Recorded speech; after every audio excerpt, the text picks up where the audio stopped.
Hello, welcome to another installment of Conquering My Collection, and I thought I would just roll on with the Artificial Eye 2018 releases, and this one is Let the Sunshine In, starring Juliette Binoche, who I think is a phenomenal actress, and I know absolutely nothing about this film.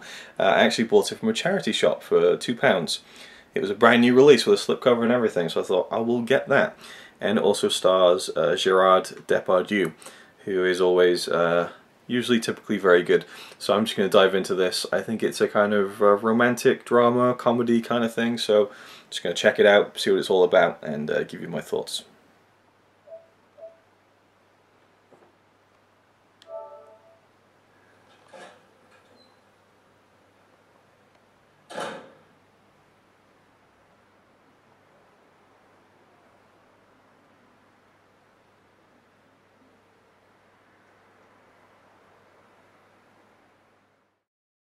Okay, I finished Let the Sunshine In,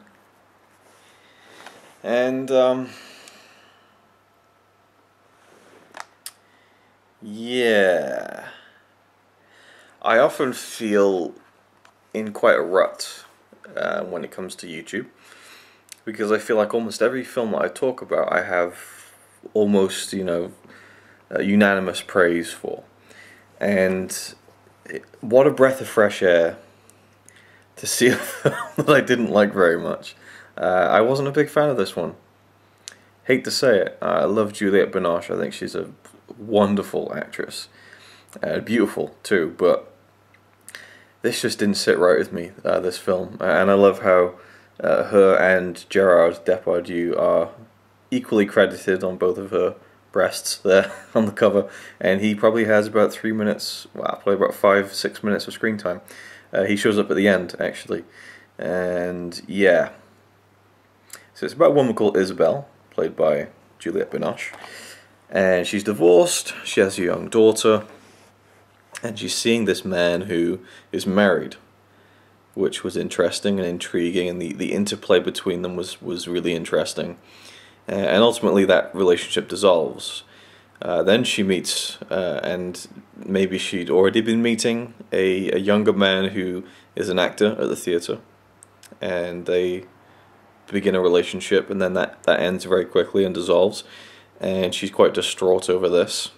And then she meets another man at a club, and their relationship seems to start essentially off screen, and then that dissolves very quickly, and then she starts kindling a romance with one of the people she works with. I think I'd seen him before with her kind of art group. She's an artist, and then that seems to possibly dissolve as well.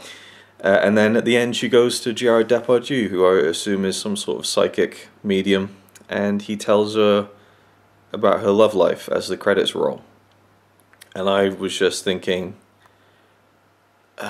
I don't care, almost, and I don't want to say that, because I did feel for this character, and I think Juliette Binoche in this film, magnificent. Her performance is fantastic. I just wish that performance had been given in a film that had a better story, that was more focused.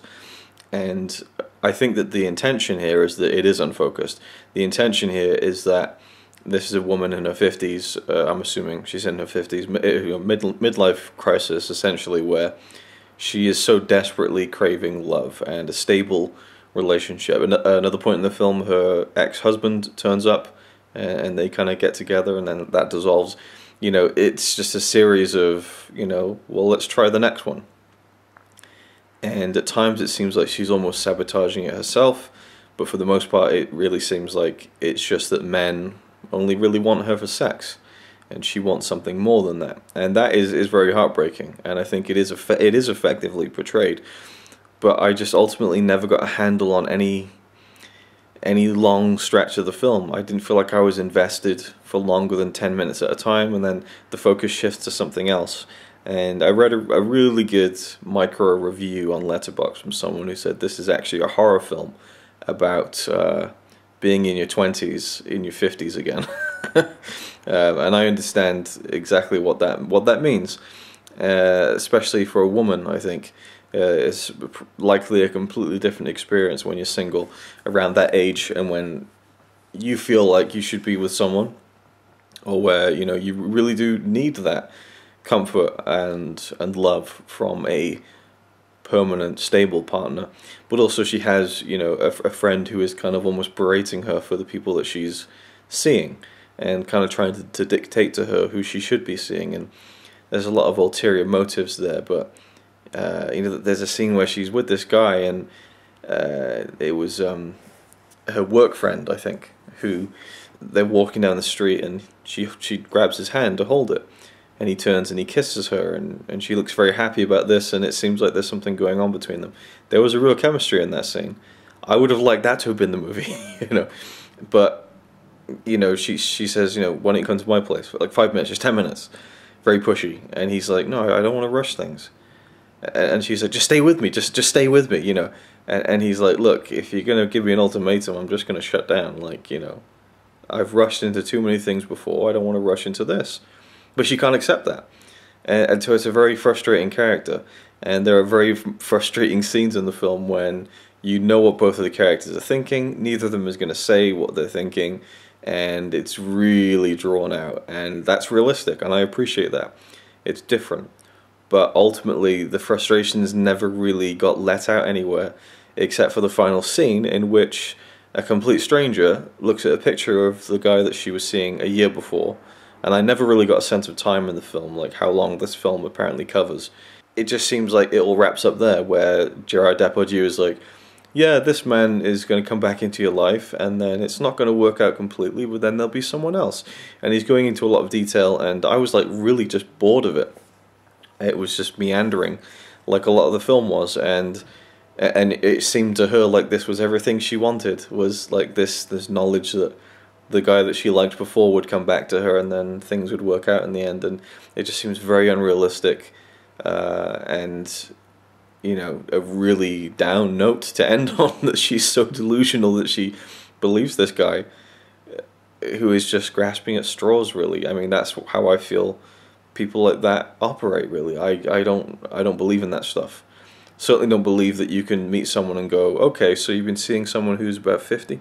Yeah, I think he's an interesting, like, it just doesn't fly to me. It doesn't hold any water. And so it just, but I can't fault her performance at the same time, I think she gives a wonderful performance as Isabel, but the story just didn't grab me. And it's a shame, because there's a lot of good stuff going on here. There's a lot of interesting truths going on here, actually.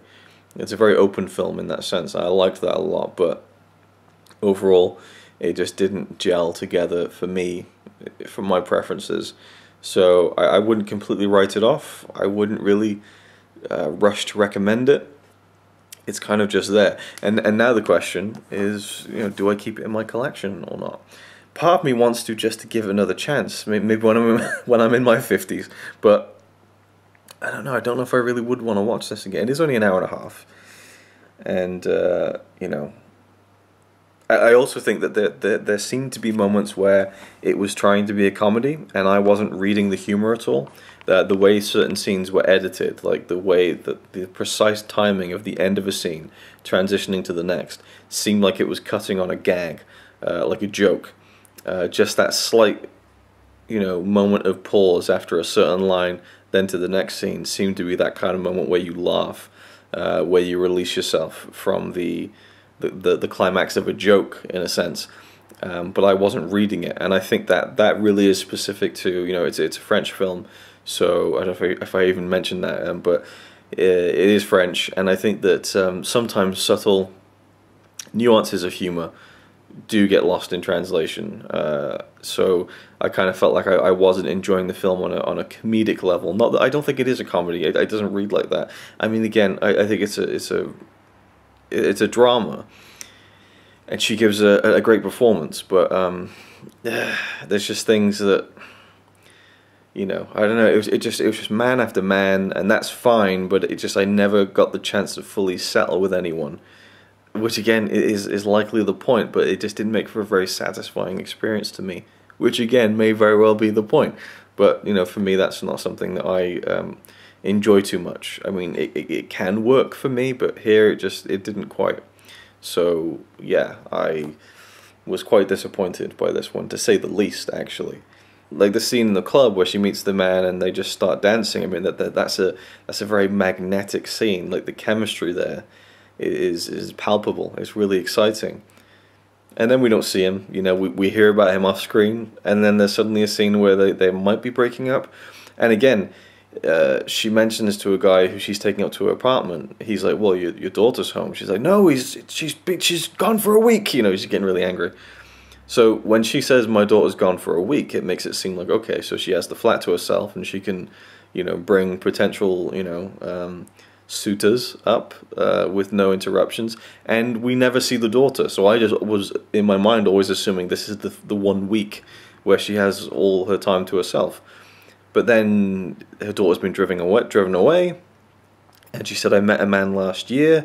So I don't know if this film was supposed to take place over the course of a year or not. There was no semblance to me of time passing in that sense. Almost in a way, it felt like she had, you know, fallen in love 6 times in the span of a week, which clearly is not, you know, the intention. But I didn't have any grasp on the passage of time in the film, and I also felt like, you know, it was frustrating to see her kind of fall in love with person after person. But then again, you question whether she's really kidding herself or not, and that's part of the actual intention. But, you know, intention or not, I think that ultimately it just misfired for me quite heavily. So will I keep this in my collection? I'm really on the fence, to be honest with you. I'm leaning like 75-25 in favor of selling it. And I was surprised to see this in the charity shop because it was a brand new release. Now I think I know why it went straight down the charity shop. So yeah, and it was directed by Claire Denis, or Denis. Denis Villeneuve, so spelled exactly the same, so I'm assuming it's Claire Denis. So I don't know, I might watch the interview with her, I don't know, maybe kind of get a feel for what her intention with the film was. But, you know, overall, a bit of a disappointment to say the least, and not one that I enjoyed overall, even though I think that it has a lot going for it. Sometimes the films just don't pan out for certain people, and for me, it didn't. So thanks for watching, I'll see you in the next one. Okay, it is now a few days later, and I literally was about to pick up the camera, take out the memory card, put it into the laptop, export all that footage that you just watched, and post the video for Let the Sun Shine In. And as I did, I saw that Criterion have just announced, in fact, I didn't even mean to kind of say that while I have my Criterion collection behind my head, but Criterion have announced that this will be released by them in May of 2019 with a new 4K digital transfer and all that good stuff, even though it's a brand new movie. But you know, I'm sure they're probably going to make it look even better than it looks on this Blu-ray, which was pretty damn good to begin with. But it shows you that there's a want for this film, and it's certainly not lost on me that the fact I can't relate to it when it's about a woman in her 50s struggling with single life. But again, you just have to accept sometimes that some films just aren't going to be for you, and this film just is not for me. And I think I am going to keep it, because I think maybe one day, years from now, when I think I already said that because I haven't actually watched back the footage of the video yet, but I think I said something to the effect of, you know, maybe when I'm 50, I might relate to it or find something new in it, I don't know. But, you know, it was a film I bought for £2, so I really don't feel like that's too bad of a, you know, even though I didn't like the film, it's you know, it's a drop in the ocean, you know. So anyway, I just wanted to add that because I thought it was pretty cool that Criterion announced that it was going to be releasing this film on the day I was about to edit the video on it. But suffice it to say, I will not be upgrading or double dipping to the Criterion edition, but I will be holding on to this one because I think I might appreciate it more in the future. And I did think her performance was as great as they always are. I think she's a phenomenal actress. So there we go. And oftentimes when a film isn't quite what you think it's going to be, because I thought it was going to be more of a focused romance, and it ended up being about lots and lots of failed romances in a very short period of time, I'd be more prepared for what I'm about to watch, and I might embrace it a little bit more. But yeah, still for me, it's a very kind of just middle of the road film for me. Unfortunately, I feel like the ingredients were good, The final product, not so much. So that's it. Thanks for watching again, and I'll see you in the next one. It's alright by me. Apart from the fact he throws cans of Carlin into a tree. Yeah, he's really cool. Yeah, he's really cool. But he's not quite as cool as you.